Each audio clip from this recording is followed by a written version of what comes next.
कि दांते से कटल रहते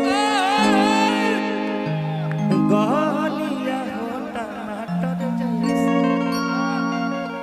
कि हमारा पक्षी सियलू काहे के हई मुहवा फुलैलू काहे के कि भोरही से बोललू ना देखेलू हमके कुपातर जैसा कि दांते से कटल रहते गलिया हो टमाटर जैसा लेके आई जब हिलावे लो कमर हर ए राजा छूटा तपस न करी हो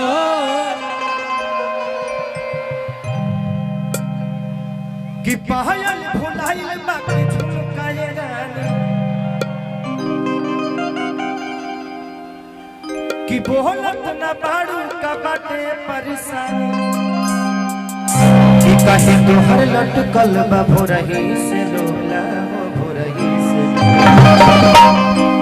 ए राजा छूटा तपस न करमी हो ए राजा जाई बाजार ले आइए कोका कोला। अच्छा ये गाना कितना लोग सुन ले बतानी हाथ उठाओ ना। हेलो के दोसर कोनो काम नहीं खे दिन भर गाने सुन रहे लोग। अब तुम लोग गाने सुनबो तो मेहरारू के कहां से सुनबो। हां अच्छा खेसारी को कितने लोग प्यार करते हैं नेपाल में एक बार बताइए। वाह भौजी तू करे लू। हाँ तू मत करी हो ना तो मर्दा खिसी आ जाए कहा वो का सोची कि देखो हमारे मेहरारू है दूसरा से प्यार कर दिया। थैंक यू आप सबकी मोहब्बत है कि आप लोग हमें इतना प्यार करते हैं कि पायल भुलाइल बाकी झुमकाए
म्यूजिक मैं प्रशासन से रिक्वेस्ट करता हूं कि आप लोग किसी पे डंडा मारो प्यार से सबको बैठाएं। आप लोग प्यार से आप लोग बैठ जाए ताकि किसी को डंडा ना चलाना पड़े क्योंकि इनके ऊपर डंडा चलता है तो खेसारी को लगती है। ये मेरी जान है और मैं नहीं चाहता कि इनको आप प्यार से सब लोग बैठ जाओ। आप लोग बैठ जाओ ठीक है। औरतिया कहती का कहती है मर्दा कहता का कहता कोके उपाय धनी पीलो नलासी कोको कोला खाती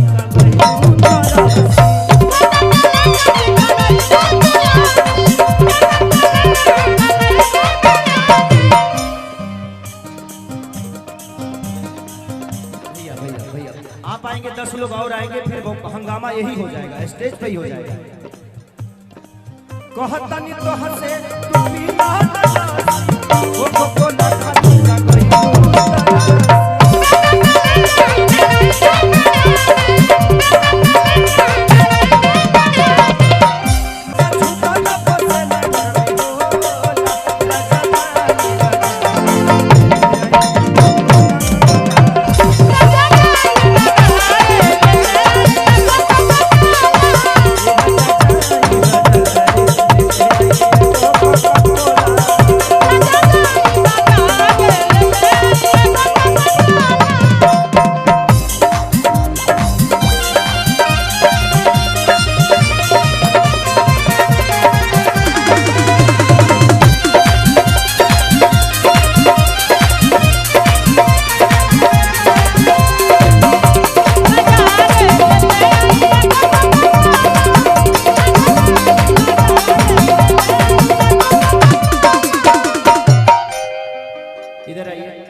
इनको आप लोग पहचान रहे हैं? कितना लोग पहचान होता है? क्या नाम है इनका? अखिलेश कश्यप। क्या बात है, इन्होंने बहुत मेरे जीवन में रामायण लिखा है। हाँ कि भतीजा तोर महियो जिंदाबाद, तोर मौसियो जिंदाबाद। थोड़ा सा हम लोगों को एडजस्ट करना पड़ेगा।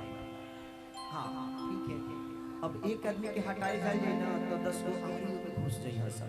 तो थोड़ा सा आप लोग प्रशासन से रिक्वेस्ट है कि थोड़ा सा पीछे रखिए सबको। कोई नहीं मारेगा, मैं हूं ना। ये आपका कार्यक्रम है, आप लोग अपने हो।